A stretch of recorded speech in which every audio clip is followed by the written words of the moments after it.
Hey everyone, welcome back to Food Prep Inc. Today we're going to be preparing this Tattooed Chef Cauliflower Pizza Bowl Meatless Lovers Edition. Now we have everything that we need here. It's quite simple. You just need your pizza bowl and a knife. We're going to cut a 1-inch slit in the top of this, just like so. And then we're going to go ahead and put that into our microwave for 3 minutes.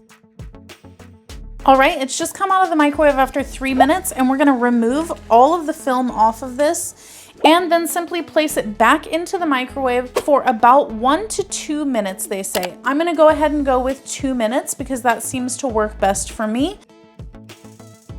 If you'd like to support this channel, the easiest way to do that is using our Amazon links the next time you shop there. All right, it has been the additional 2 minutes, and here is our completed Meatless Lovers Cauliflower Pizza Bowl from Tattooed Chef. If you guys would like to know how this tastes, definitely check out our other channel, 5 Minute Eats, where we're gonna give you a full review and let you know if we would purchase this again or not. But in the meantime, don't forget to hit that subscribe button, and we'll catch you next time. Bye.